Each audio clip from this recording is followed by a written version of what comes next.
The Persian city of Persepolis was once the seat of the great Persian kings, including the infamous Xerxes, famous for supposedly whipping the ocean when bad weather thwarted his invasion plan. Designed to be the seat of government for the Achaemenid Empire, its grandeur showcased the splendor of the Persian Empire. So, given its riches and imposing design, why was it destroyed? Keep watching to discover the history and downfall of this incredible city. Humans have inhabited the site of the ancient city of Persepolis in Iran since prehistory, but it was around the late 6th century BCE that it rose to prominence. Inscriptions indicate the first palace was built during the reign of Darius I, or Darius the Great, who ruled from 522 until 486 BCE.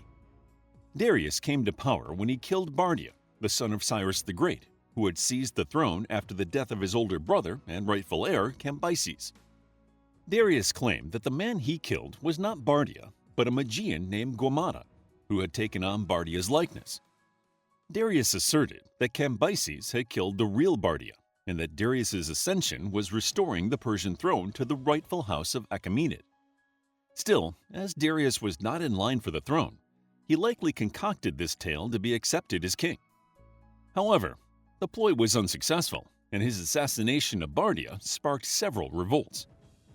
One of Darius's first acts was to make Persepolis the capital of Persia, replacing Pasargadae, the burial place of Cyrus the Great. Persepolis, or the city of the Persians, was known as Parsa to the Persians, which translates to the same meaning as from the Greek. As Persepolis was built in a mountainous and remote area, it was mainly used as a royal residence during certain times of the year, with the administration of the Persian Empire being run from Babylon, Ecbatana, and Susa. As leader of the Achaemenid Empire, Darius sought to expand Persian influence. He started the Greco-Persian Wars, which began the chain of events that led to the destruction of his new capital city, Persepolis. Darius was succeeded by his son, Xerxes, who was chosen as Darius's heir over his older brother, Artaxerxes.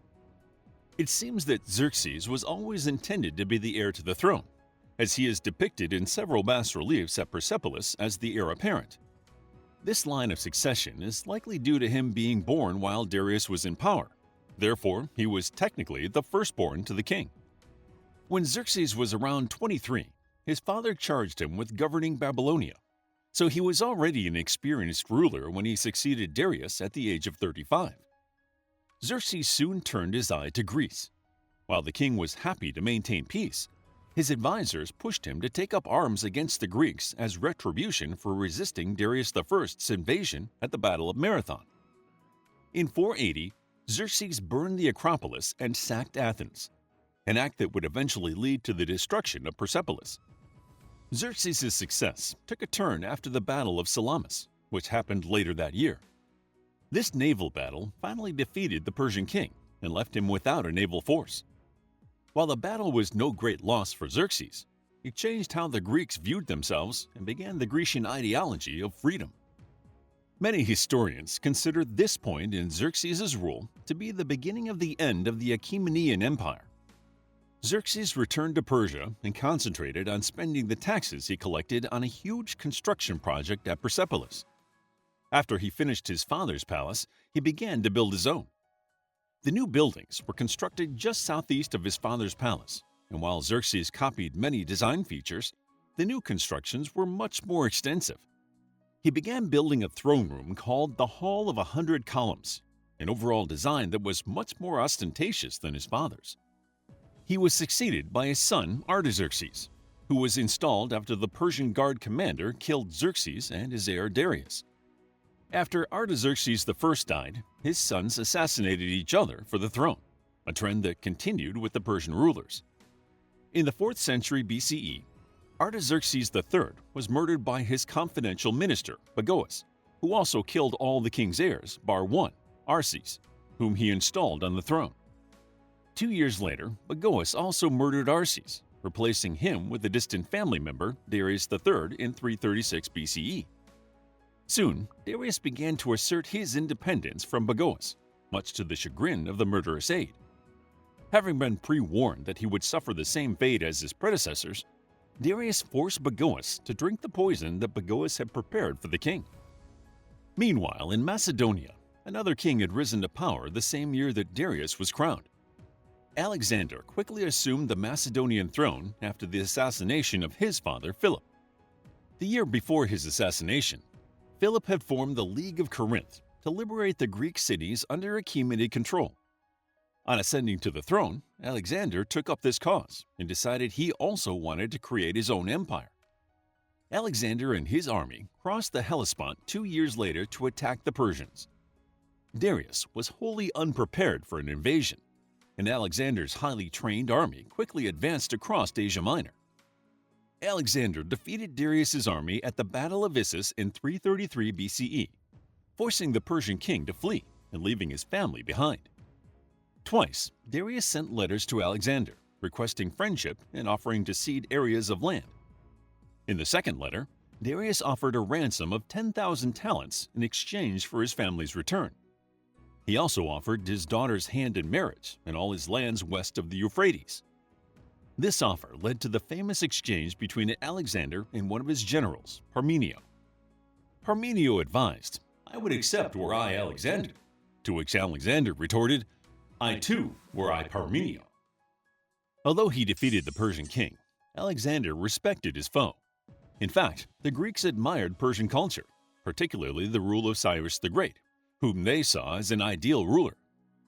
Alexander the Great fell in love with Persian culture during his time fighting them, and he adopted many Persian customs and styles of dress.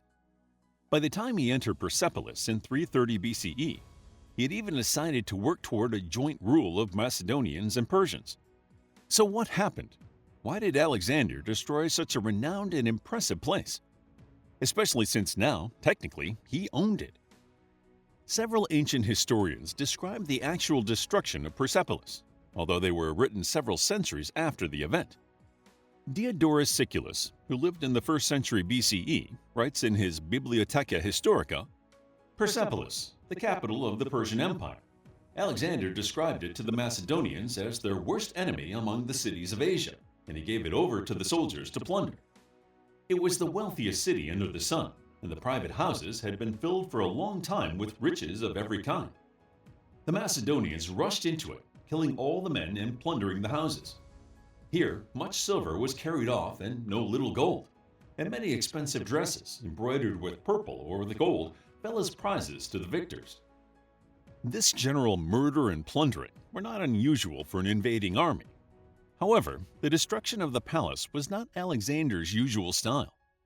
Siculus offers an account that has been generally accepted by many. It involves a lot of partying and drinking, which was absolutely on brand for the famous Macedonian. Alexander held games to celebrate his victories. One day, when the companions were feasting and intoxication was growing as the drinking went on, a violent madness took hold of these drunken men.